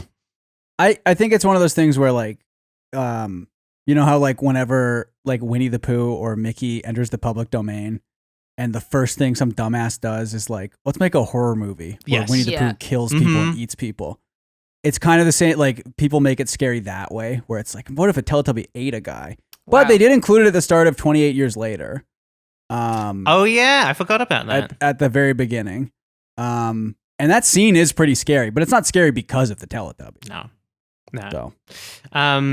Yeah, no, I think I've done a lot of thinking about the Teletubbies over the last like couple of days, and I think it is truly more thinking than anyone should ever need to do about this at all. Yeah. I feel bad, honestly, that we picked this as I thought it would be funny to talk about Teletubbies today for the episode, and there's some funny stuff in here, don't get me wrong, but I really do think that my opinion on the Teletubbies is that we need to just let this shit die now, and we need to move on from it. Yeah. Yeah. I didn't really think that there was like a big nostalgia crowd for the Teletubbies, in the way that there is for example, the Crystal Maze. Right. In my head, at least, I think the real nostalgia freak stuff starts a little bit later in, you know, like I have nostalgia for stuff like Pokemon and, you know, getting my first N64 and stuff like that. And I can be very indulgent of that impulse. But I never am like, I'm gonna watch the stuff that I was watching when I was 2. You know, Yeah. I'm gonna watch ball bouncing again because I really miss that. You know, it seems like. And what's that? What's ball bouncing? Yeah, could you send me that? Stefan, it's crazy. Okay, so imagine a ball, right? Yeah. You know, it's just like there on the floor. Well, what if it go up and down over and over again?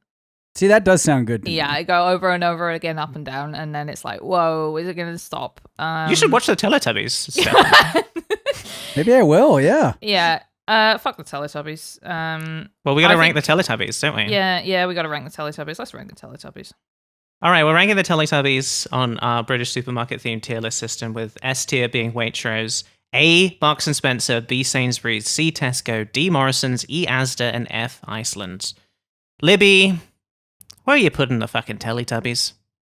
Where are they going? I mean, this is a tough one because obviously Iceland tier to me is reserved for stuff that I find truly like offensive and not necessarily offensive in a political sense, but just offensive in a kind of you know, sort of sickens me to think about way. Yeah. Never watched it. Never. It seems like I don't have kids. You know, I would kind of be interested to hear what Jesse thinks about the Teletubbies as a man with children and also with young children. Maybe we can ask him to show his kid the Teletubbies and see what he thinks. Oh my god, yeah. Let's just mail him a bunch of Teletubbies stuff. Yeah. Yeah, let's get that little guy hooked on Teletubbies, and I'm sure Jesse will thank us for that. I you know, it's hard for me to say is this good or bad because it's not for me. You know, right. It even wasn't for me when it originally came out because I was already 7 when it came out. It wasn't for 7-year-old. It was for non-verbal child. And nowadays that child would just be killing me on Fortnite. But back in 1997, that's right. This was all there was. I'm going to put it in Asda. Don't like it. I think Asda is ultimately correct, right? I do appreciate, if I'm looking for good things to say about the Teletubbies, Gay one. I like how it turned me gay. Obviously, I would say that. I mean, I do like that Tinky Winky had a purse and sometimes wore a tutu. Like, I think that's good. I'm always going to have sort of an appreciation for just like the stuff that was on TV when we were kids, even just because they actually made a set and they had guys in costumes for Brian, as opposed to just it all being CG. Right. The reason Teletubbies have huge asses, by the way, is because they built seats into their asses so that they could sit down between takes. That's really smart. Just to close the loop on that one. But yeah, no, it's Asda. It's simply not for me, and it's. I guess ultimately, if I had a kid, I wouldn't show them the Teletubbies. I'd find something else to do. So that's where I'm at. Yeah, I would agree with that. I mean, I was torn between Morrison's and Asda. I'm gonna make it unanimous, and we'll say that it's Asda. Like it's not obviously not for us at all. But if I found out when I got older that I used to watch the Teletubbies, I would be mad. You know what I mean? Yeah, that's true. I hope I didn't do anything embarrassing like watch the Teletubbies when I was a kid. No, that would be crazy. Yeah. Poe is my favorite though. Just if I had to pick one. Not the gay one? No. The homophobic one? I picked the homophobic one. Oh my god. Yeah. Nah. I love her. She's got a cool scooter. What can I say? Oh, that is cool. Anyway, you got a game?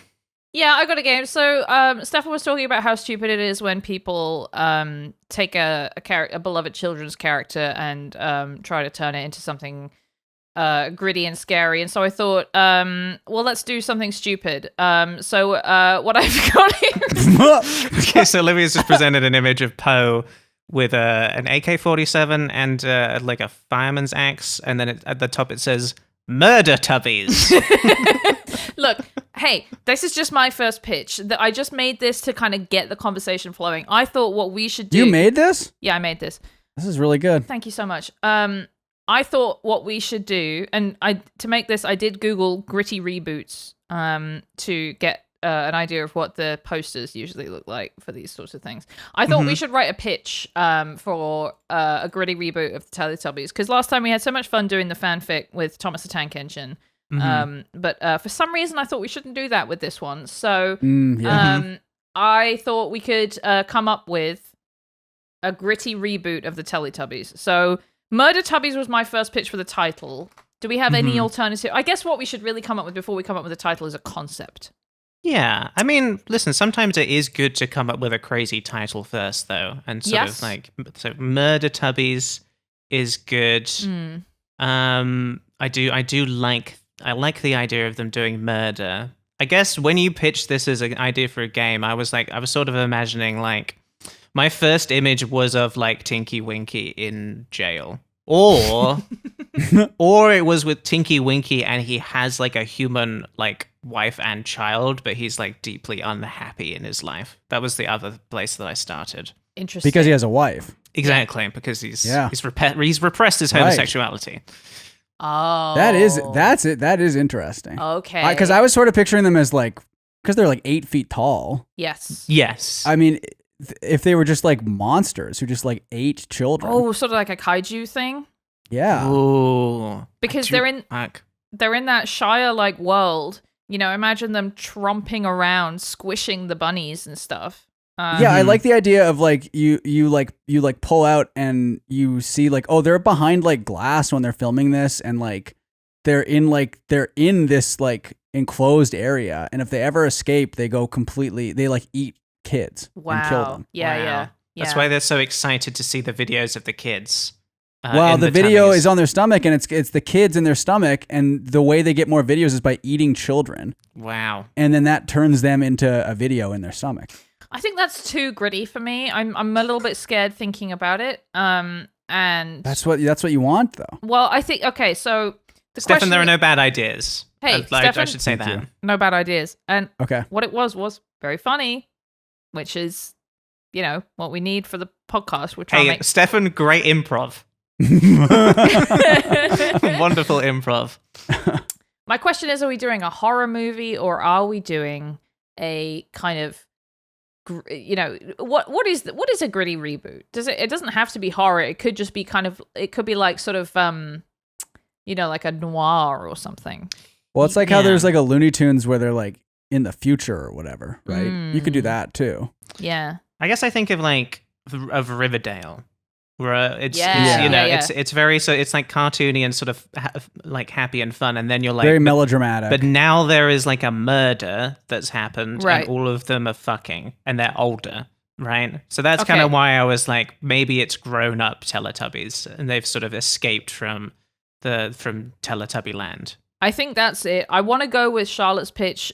It's Tinky Winky, and he's a repressed gay serial killer, which I think will be good for us because it will generate a lot of controversy, because it's kind of like a really bad and fucked up thing to do, is to make a show about like a closeted Teletubby. Yeah, to be clear, Kills I wasn't people. going to make him a serial killer as well. So that was something that you added. Yeah, but think about how crazy that would be. It would What be if crazy. also, what if Poe got canceled too for saying slurs? Oh, that's right. Yeah, I do okay. like that. I do think there should be a clear sort of division between the Teletubbies. I think that's sort of like an important thing, is they used to all be friends. Yes. How about there has been a murder? Let's say Dipsy has been murdered. Okay. And everybody suspects Tinky Winky. And all of the clues sort of seem to point to Tinky Winky. But Tinky Winky's trying to prove his innocence. How about that? I think that's really good. And I think that's sort of a classic British murder show trope where you have a sort of like sort of traditionally outcast type of person, you know, on the fringes of society or otherwise like strange or weird, and the show sets them up as like, oh, it probably was this person because she's weird, you know? And then it turns out she's not, she's just misunderstood, and it's actually someone who's like totally normal who done all the killing. Yes. What if Dipsy was like burned to death, and so everyone assumes it was the baby? Baby is the son? The son. Okay, well, yeah, the son is also all grown up now. That's Right. another part of it as well, for sure. Yeah. Does that make the son bigger? I guess No, it's just an older person's head. it could be that. It's just the son with a regular like middle-aged guy in it. Yeah. And he's just kind of frowning at you. Just like, Yeah. okay, yeah. So someone has sort of planted a giant magnifying glass in Tinky Winky's home. Okay. And that's the murder weapon from That's burning Yeah. Dipsy. really, That's good. really, really good. Okay, so Dipsy's burned alive. Yep. This is and write this down as well. I don't know why I'm writing this down. Yeah, we need a written... we can hear that Libby's writing this down No, you can't. because of the loud keyboard. No, that's made up. That's a made up thing that people say about me. Did you get a louder keyboard for Christmas? I got a keyboard loudener. It's just a special USB device that little speaker. amplifies the sound. Yeah. Okay. So it was the magnifying glass's murder weapon. Tinky Winky is being framed or Yes. having aspersions cast on him. Now, are we going to say that that's because he's gay? No. I'm really trying to make the gay thing a thing here. I think people just think he's a little crazy and troubled, I see. which he is. But it's because of, and it is related, but it doesn't need to be the core chords, you know. Right. So what actually happens then? What are the key plot points? Because we have a sort of You got the body. Yeah, no one suspects Poe because Poe's too small to lift up the magnifying glass. Yeah. And Lala is, I feel like I'm doing a lot of work today. I hope everybody. really I think recognizes it. Lala has been in like rehab for like 20 years. Yes. I like that. I wanted Lala to be the detective as well. But I think you can do both of those. Yeah. Lala has kind of like been out of the game, out of the Teletubbies game. You know, he's been sort of disconnected from the rest of the crew for a long time. Yeah. He's sort of called back in because of this, and he's like, I thought I left this all behind, but I didn't leave all this behind, and now one of them's dead. And Lala's also transitioned as well, which I like. That's an important part of it too. Yep. Lala's a he/him lesbian. Did I misgender a Teletubby? You did, and that is completely fine. You didn't watch the Teletubbies. How would you know? I mean, you wouldn't. It's I don't know how it is clear to me which which Teletubbies have which gender, but it is upon This viewing. is so awful. This is like when I wouldn't do the reading for a seminar, and then I'd show up and I'd sort of like be doing pretty well at and then you make one crucial mistake. in on the conversation, and then I say something insane like, the American Revolution happened 6 weeks ago or something. And the professor looks at me like, okay, I see what's happened here. But sometimes great ideas come out of mistakes, right? Yeah. Yeah. So Lala's a he, him lesbian. Yeah, and the detective and he's out of rehab. And out of rehab as well. Love interest. We need a love interest. Just Poe. One, or I guess just like, I don't know. Where's Nunu in all of this? Oh, the vacuum. Yeah. Okay. I think Nunu has died, I think. And so we get the dramatic scene of one of them going back to his grave. Yeah. It's pouring rain. Yep. And they're like, I wish you were here to help us. Suck up some toast or whatever. Naughty Nunu, why'd you have to go and die on us? Yeah. Perfect. That's so good, Charlotte. Yeah. Okay. So there are other key sort of like scenes here we need as well, right? Which is you get the reveal that Poe is the murderer, and she's doing the Jack Nicholson in The Shining with a big axe, and she looks through the crack in the door and then says, "Oh." I think that's really important. Really good. Writes itself. I think there's a point where Tinky Winky gets so mad at Lala because she's really saying, sorry, I've misgendered Lala now. Because Lala is really starting to suspect Tinky Winky at this point, and then Tinky Winky gets really mad and goes big hug and then squeezes her way too tight, and it's really uncomfortable.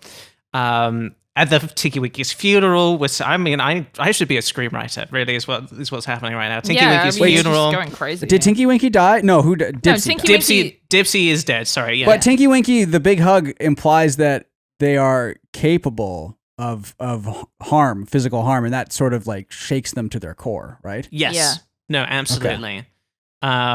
Tinky Winky, it starts to, I think, question whether or not he maybe did do it. In fact.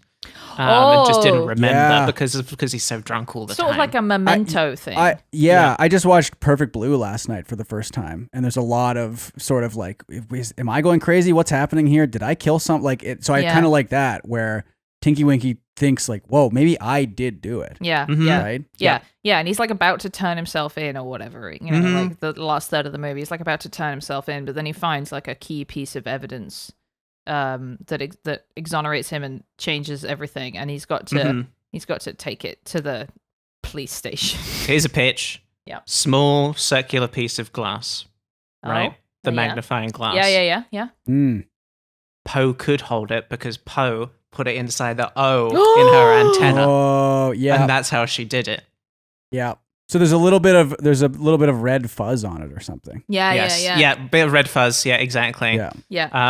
All right. Well, that's basically done. We've done it. We've done Yep. it. And then everyone is sucking and fucking at the end. They were all sucking each other. And fucking each other. I think, no, Lala does. Lala is full transition and then falls in love with Tinky Winky, and they're very happy. Poe gets sent to jail forever. Dipsy died, unfortunately. And then we glance, the camera pans over to Nunu, who is alive, surprise, and his eyes are all red, full of sort of murder and intrigue. And then that's how you sort of set us up for the sequel, the next one. Tubbies 2 again. Thank you. Because Nunu's the vacuum cleaner. God. What if Nunu spits up the magnifying glass? Yes, perfect. Okay, there we go. Sorted. Yeah. And Poe should get killed in prison. Yeah, of course. Yeah. Great. Wow, gritty reboots are so fun, aren't they? I can so see why easy to people do. like doing it so much, because it's sort of like, what if this kids thing was actually kind of scary? And it's such a shame we can't release this episode now because we've got to make this a reality. Yeah, we can cut this part out. Yeah, we can cut this out. We got 2 weeks, so if we can sell the movie before then. That's true. All right. Well, there we go. I guess that's this episode. This has been the Teletubbies episode of What's All This Then, everybody. Thank you so much for listening. Stefan, thank you so much for coming back on the podcast. This has been of course, thank you for having me. Thank you. Would you like to do any promotion? Sure, yeah. 4 nights a week, I stream with previous guest Jesse Farrar on the Go Off Kings, twitch.tv/Go Off Kings. and we just kind of watch videos. No. We don't even really play games anymore. No, We watch watch videos. Come on, don't say that. You play We games. eat chips. We spin wheels around to determine how many chips we should eat. Yeah, and it's a lot of fun. sometimes you play a sponsored game, and those are fine also. Well, to actually, do. we play those a lot. Yeah, and a lot of them are really good. They're great. They're all great. And then I have a podcast called Blocked Party, patreon.com/blocked party, 3 episodes a month, Patreon only. It's a lot of fun. Here's what I'll say. I'm realizing I am going to watch less Twitch in the new year. This is I've noticed this sort of change in my behavior, but that I am not going to stop watching the Golf Kings. It's still going to be appointment viewing for me. Thank you. Thank you, Charlotte. Libby, we'll see. It depends on what game you're playing, I guess. I'm just kidding. I'm always going to watch. Well, I know streams you're as gonna. well. I know you're gonna watch me because I'm gonna be playing Bloodborne. So. Fucking yeah, you're gonna be I just started replaying Dark Souls 3 recently, and I've been having a wonderful time. Can we play multiplayer Stardew Valley on someone's stream at some point? I've never played. Okay. It sounds fun, but I would say Stardew Valley. It's just way too fucking involved. Is it? Yes. Damn. Okay. Yeah, and I've been playing a lot of it recently. Yeah, I don't think there's much room for it to be funny either. Is the other thing. I think it's just good. Okay. Well, what if? Yeah, I don't even know if this would be a stream thing. I just want to play more Stardew Valley. You just want to? I mean, we could just do it as friends. Yeah, I think I kind of just want to play multiplayer Stardew Valley because you can do it with 8 people. I think, which would be a lot of fun. So. Well, this we can talk about. Yeah. Okay. No, all right. absolutely. Excellent. Sorry to shoot you down immediately. No. I agree. It probably wouldn't be very good streaming content. So. Well, obviously check out the Golf Kings. And check out Libby's stream as well. Maybe I'll do some streams in this new year as well. Who's to say? I got some other crazy plans for some stuff that I might do. We will see. But do also remember to check us out on Blue Sky and on Instagram. We're What's All This Pod. You can always shoot us an email at whatsallthispost@gmail.com if you've got an idea for a British thought, or you just want to tell us that you like the podcast. We always enjoy that. And don't forget to subscribe to the Patreon as well if you want to get. You can listen to the lowest tier. You can just give us like $3 a month, and you can get all of the main feed episodes without any ads. Or for just a little bit more, you can get the finest episodes, a bonus episode every single week as well, and video episodes too if you want to see us do things. If you want to see Libby's pained expression as I sort of talked about another Teletubbies thing and said something crazy like I watched a documentary about the Teletubbies. To be clear, I did it while I was also playing Power Wash Simulator 2, so it was fine. Yeah. Anyway, so support us on Patreon. It's the reason the show gets to exist. Kind of fucked up of you to not pay full attention to the Teletubbies documentary. You really should have been concentrating so that the show would be better. Thanks so much for listening, everybody. We'll see you next time. Bye-bye. Is that what they say? Bye-bye. They say bye-bye? Bye-bye. Bye-bye. Teletubby bye-bye. And then they come back and then you have to say bye-bye again. Bye-bye again. Bye-bye. Bye-bye again. What's all this then? What's all this then? What's Mr. B? What's a cup of tea? What's mushy pea?